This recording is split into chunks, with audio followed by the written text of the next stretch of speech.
Hey, what's going on, Guardians? My name is the Black Link, and today is December 6th, 2018, another Thursday. So you Guardians know what that means. It's time once again for the Bungie Weekly Blog, This Week at Bungie. This one's got a lot of different things, and a lot of it having to do with upcoming sandbox changes that we'll be getting in coming weeks. Of course, this week was the release of the first of the annual pass contents, the Black Armory, so many of you Guardians are diving into that, and we'll be learning a bit more about how some progressions of power are going to be changing as well. Let's go ahead and dive right on into this week's TWAB. We've got a lot to cover.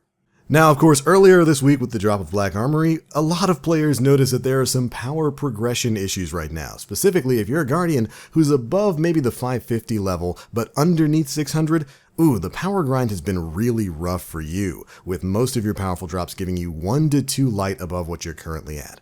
Thankfully, Bungie said earlier in the week they're going to be addressing that in this week's TWAB, and that's how we start things off.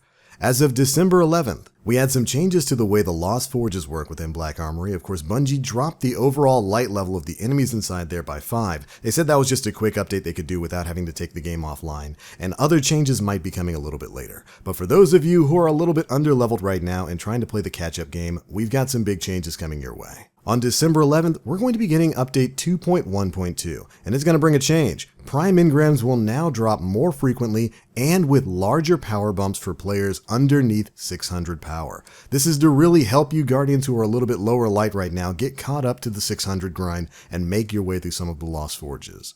Which in my opinion is a fantastic change. Like I said earlier, Guardians, especially those in the 550 to 600 power bracket, were really kind of getting screwed with the system that was introduced in Black Armory, so I'm very happy to see that's getting a change.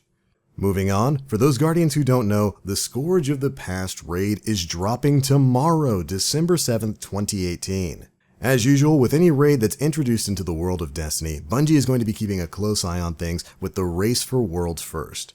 And of course, there will be some rewards tied to those fire teams who are able to complete this within a set period of time. Just like with the Last Wish, the World's First team is going to get their own World's First Championship belt. But there will be other rewards for other Guardians as well. Players who complete the raid within the first 24 hours are going to gain access to the exclusive Scourge of Nothing emblem. And anyone who can beat the raid before 9 AM Pacific time on December 12th is going to have access to a new exclusive raid jacket from the Bungie store. So once again, they're going to be tying real-life rewards to some of those teams who are able to beat the raid before next Tuesday.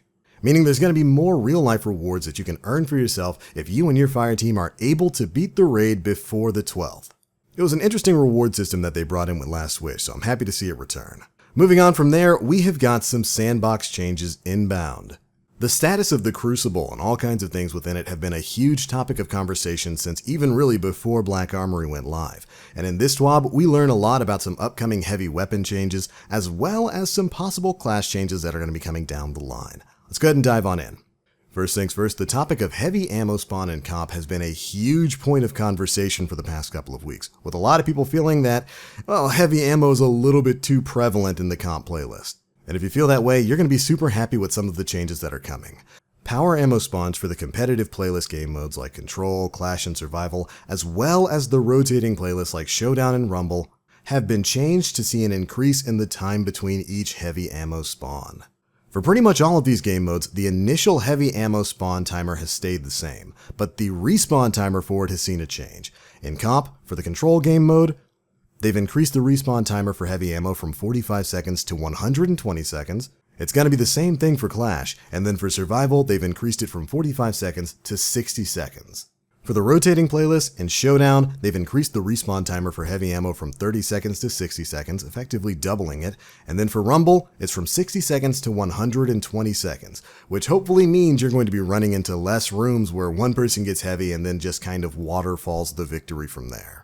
Now additionally, we're also going to be seeing some matchmaking changes sometime in the future, so that hopefully you won't be going as a solo player being thrown up against full fire team stacks in the future. They're also going to be taking a look at the way the comp playlist matches players. So we have a few less mismatched games. Alright, but power ammo and matchmaking aren't the only pieces of sandbox that are going to be seeing a change. In January, we got to hear from the one and only Josh Hamrick about some changes that you can expect to see moving forward. First things first, in January, rapid-fire snipers are going to be seeing a change that will allow them to be a 2-shot body shot kill. And in a future patch, Bungie's considering allowing all snipers to be able to one-shot supers on headshots. This is going to be a huge change. And they even spoke about bringing in some more low zoom scopes and adding them back to the loot pool, kind of like what you have on the Supremacy. So if you're a sniper in PvP, you might have some good times ahead of you. Unfortunately, there are also no current plans to alter Sniper Flinch anytime soon. So you'll have to contend with that. They talked a bit about Nova Warp and how it might be a little bit too strong right now and will be seeing some sort of tuning in the future. And that any changes they make to it are currently slated to land with a patch coming in late January. But that's not the only super they talked about. Spectral Blades, of course, saw a buff in recent weeks. And that buff has made the hit detection way more consistent. And so Bungie is currently looking into ways that they can make Sentinel and other melee classes feel just as consistent as Spectral Blades should feel right now. So Shield Bros, don't worry, hopefully a buff is coming for you guys soon.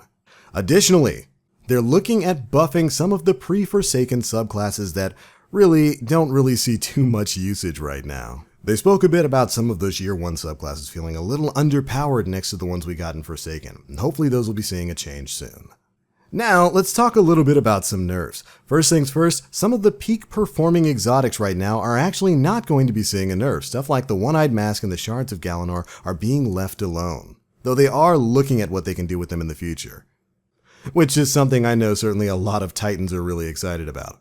One-Eyed Mask is a really powerful exotic in the game that I wish I could get my hands on. But there is another high-performing exotic that a lot of people have been talking about as of late, and that is, of course, the Telesto.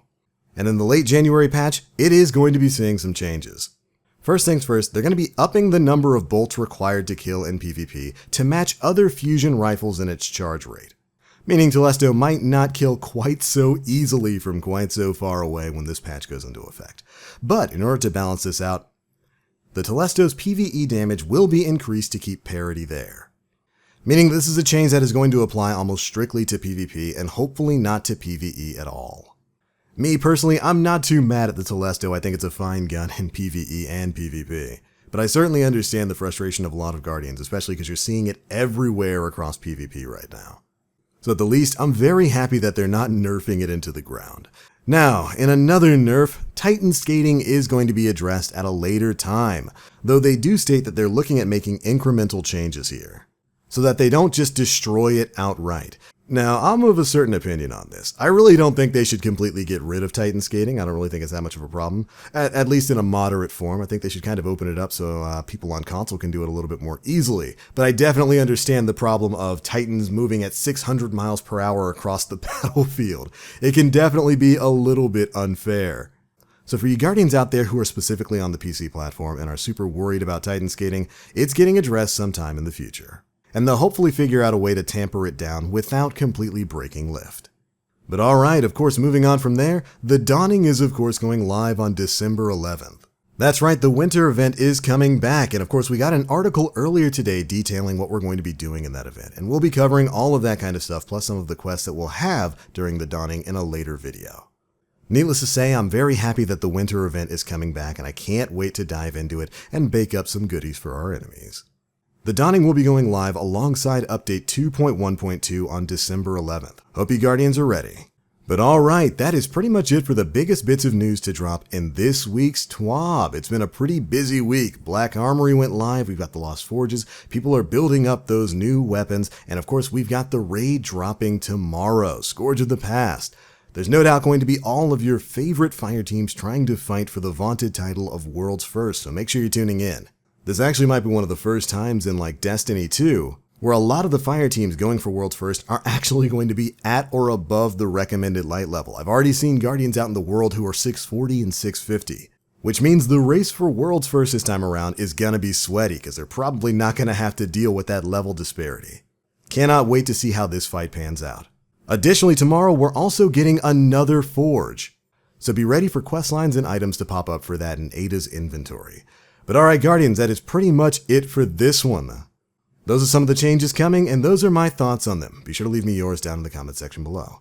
If you enjoyed the video, feel free to drop a like, make sure you subscribe, and hit that notification bell to stay up to date with all the latest stuff we're putting out. But that's going to be it for this one, Guardians. Thank you all so much for watching. And as always, I'm the Black Link. You Guardians, stay frosty.